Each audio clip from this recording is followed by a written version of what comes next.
Guadagno.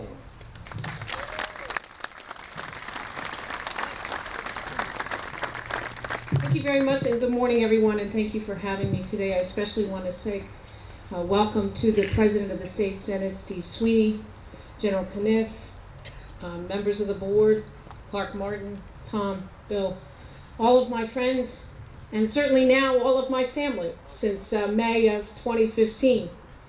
It is an honor to join you here for the Veterans Ceremony, and I want to emphasize that it is a Veterans Ceremony. Many of us, when we come here, we think, well, just the Vietnam veterans. In fact, my staff, when they started to write my notes, said just the Vietnam veterans. But today is about all of those who served. There are more than 400,000 veterans in the state of New Jersey today, and I am always quick to point out that 33,000 of them are women. They have served in virtually every service. When I'm introduced, generally, you know this already, I prefer to be introduced as Kevin's mom. Because as Kevin's mom, this day means more to me than anything I can think of. He is a 2015 graduate of the United States Air Force Academy, and as of this moment, is at Vance Air Force Base serving his country.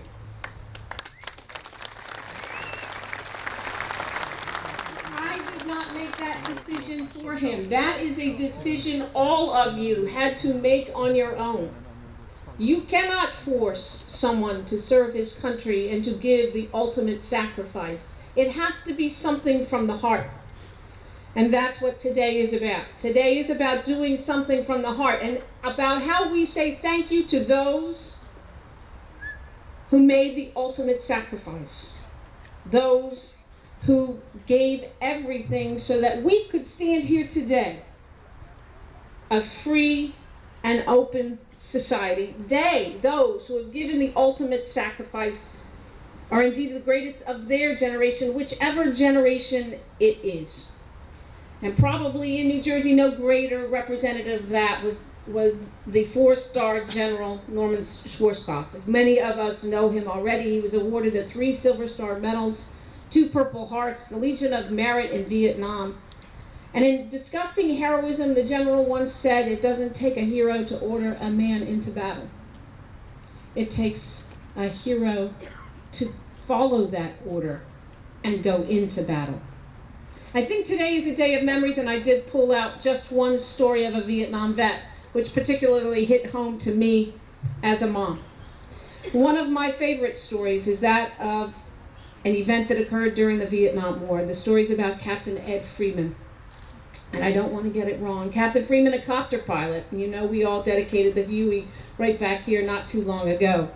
And we know the importance of a helicopter coming and saving lives. But in this particular battle, it was too dangerous for the medevac copter to come. But Captain Freeman brought his own copter.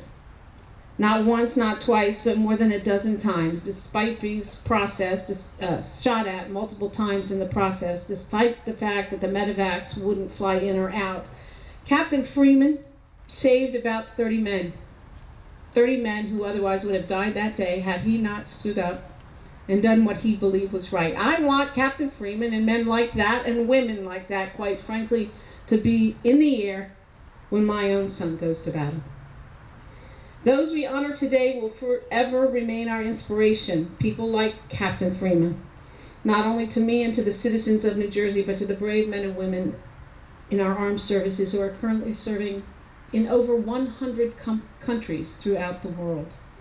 Like those who followed in their footsteps, they risked their lives for the highest and most noble of causes, and that is so that we, quite frankly, can stay here in an open and free society and go about our daily lives. From the trenches of World War I, and there are still some of you alive, from the beachheads of Normandy to the shores of Guadagno during the world's greatest conflict, World War II, to the danger and uncertainty that accompanied guerrilla warfare in Korea and Vietnam, to the unforgiving and unbearable nature of warfare across vast deserts such as the Gulf War recently in Afghanistan and Iran, and virtually every conflict in between. These men and women are America's warriors. They are our heroes. To those of you that are here today, on behalf of a grateful state, I say thank you. Thank you for your love and commitment. Thank you for putting service above self. Thank you for giving the ultimate. We keep these lessons with us. We try to instill those lessons in the next generation. And I want to specifically call out the ROTC from Piscataway that is here today. These are our children. These are the next generation of veterans. We need to applaud their service.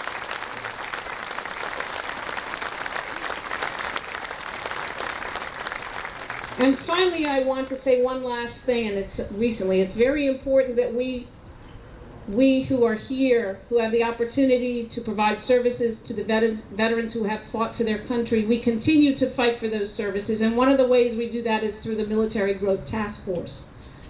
If we lose a base here in New Jersey to mission creep or other downsizing, we will lose the services that go to you, our veterans. We're not going to let it happen, not on our watch. Yesterday I signed, yeah, you can clap for that.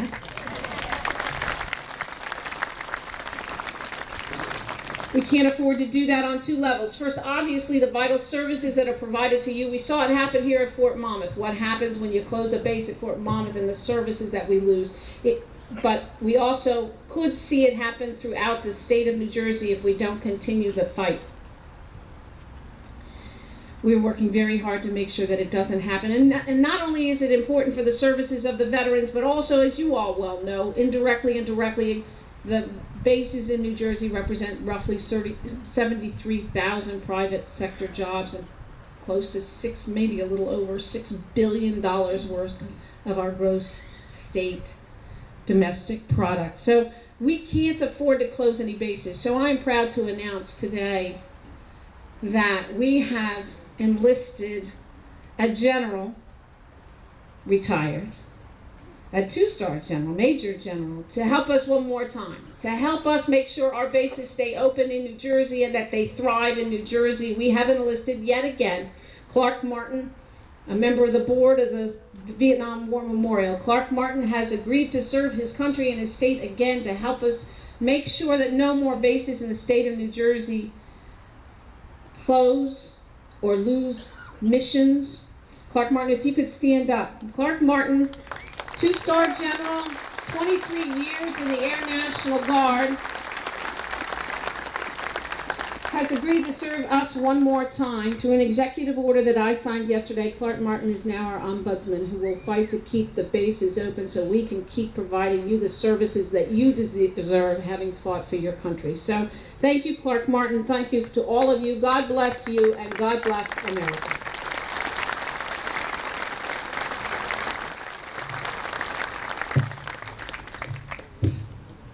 Thank you, Acting Governor. We're also proud to welcome Steve Sweeney, who is President of the New Jersey Senate, to say a few words. Steve?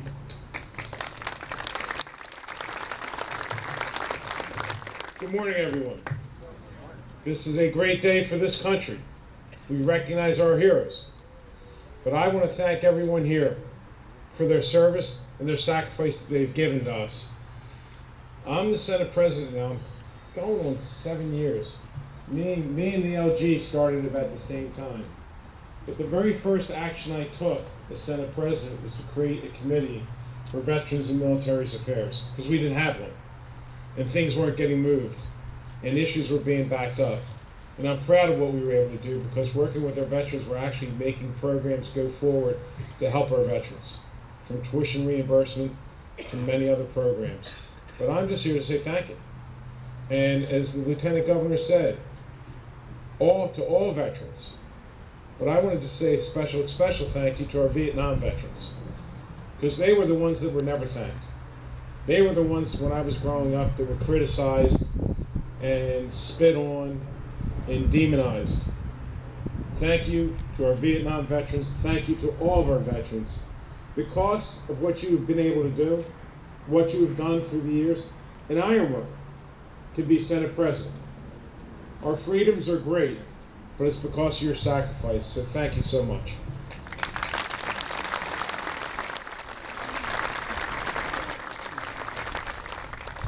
Thank you for your remarks, Steve.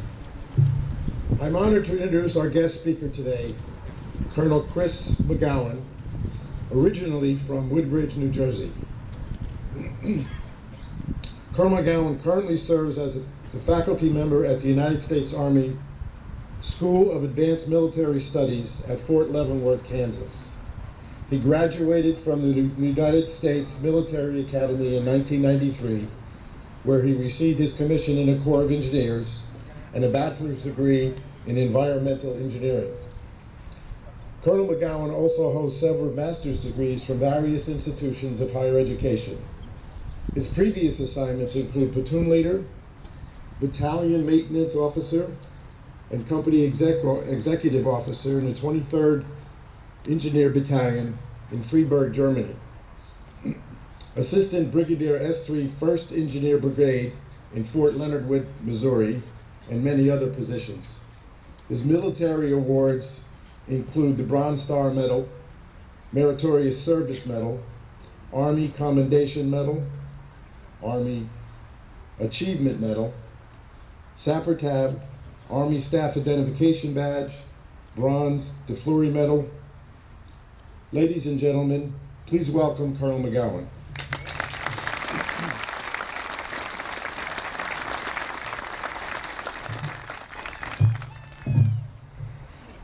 Thank you.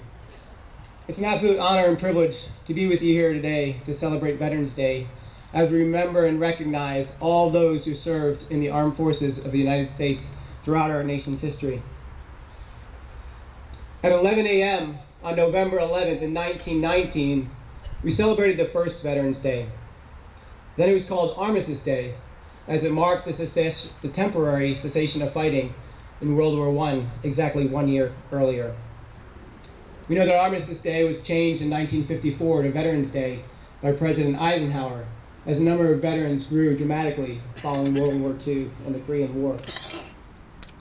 But this morning, as we stand here in the New Jersey Vietnam Veterans Memorial, it's a humbling reminder of nearly 100 years of continuous selfless service and sacrifice by all of our veterans. But in particular, the brave men and women from New Jersey who served in Vietnam, and most especially the 1,563 who never came home.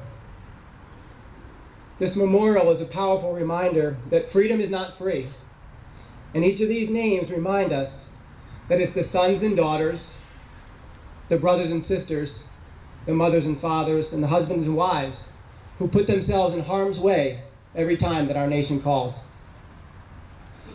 And today is really incredibly special for me personally. While I traveled from Fort Leavenworth, Kansas to be with you here today, I was born and raised in Woodbridge, New Jersey. I'm the proud son of a New Jersey Vietnam veteran, Bernard McGowan, whose service and sacrifice with the 11th Armored Cavalry Regiment in Vietnam from 1967 to 1968 was a huge influence on my desire to join the military and serve our nation. And it is an amazing honor and a blessing to share this Veterans Day here with him in this hallowed ground. Thank you, Dad.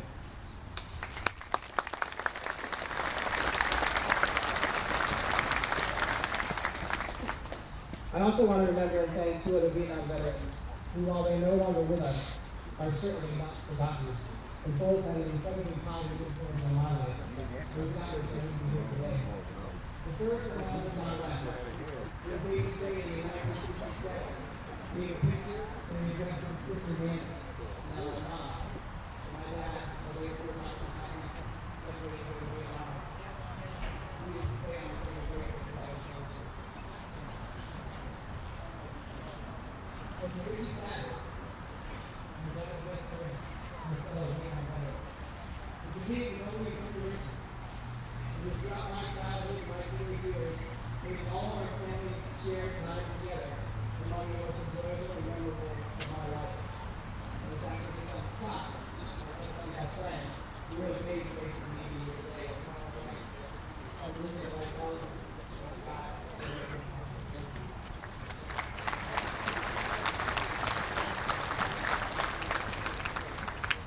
I share my personal connection with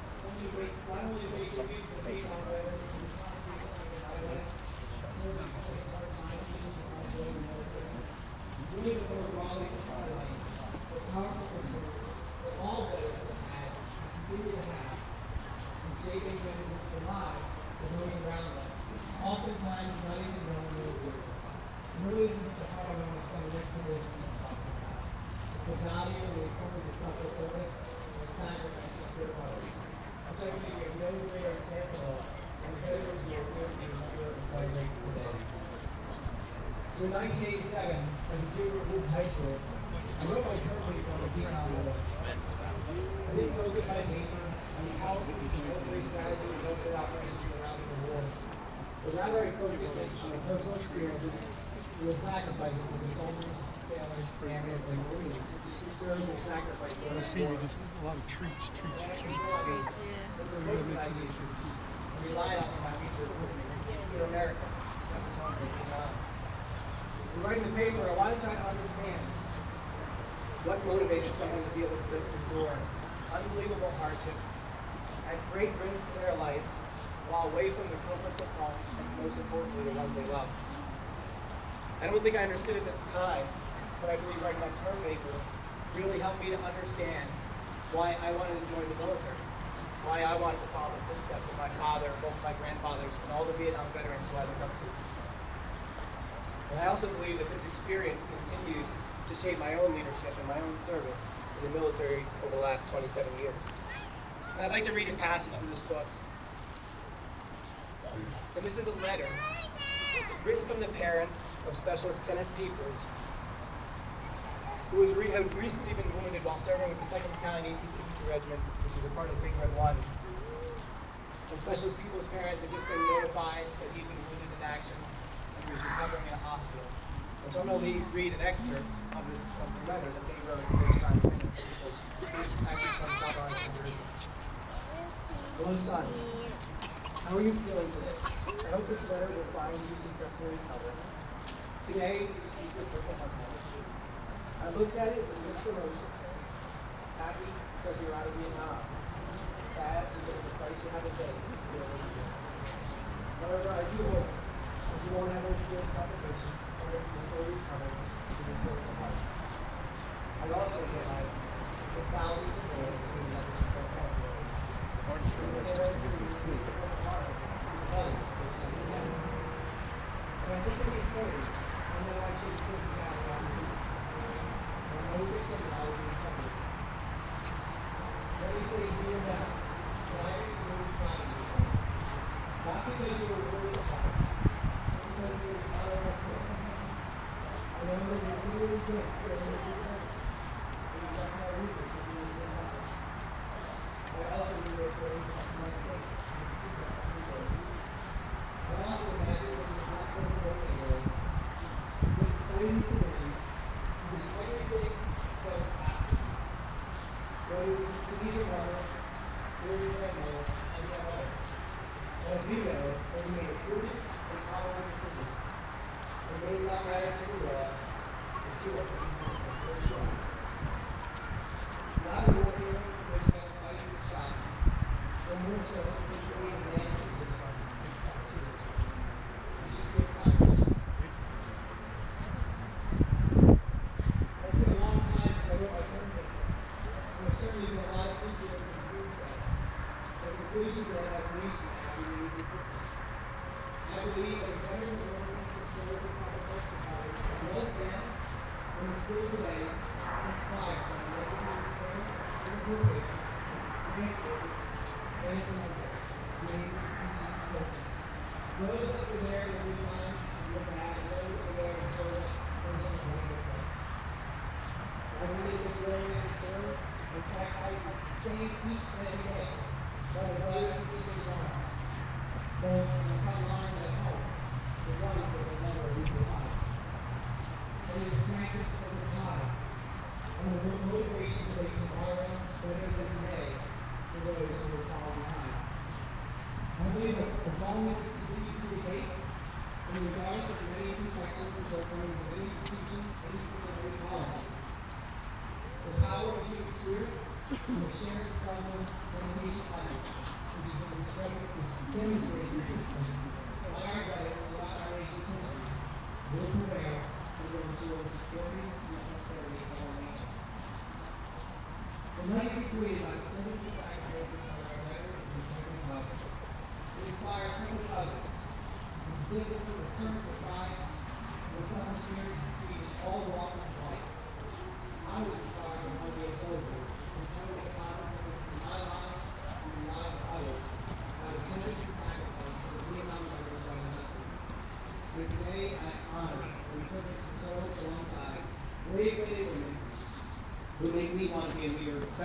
every day.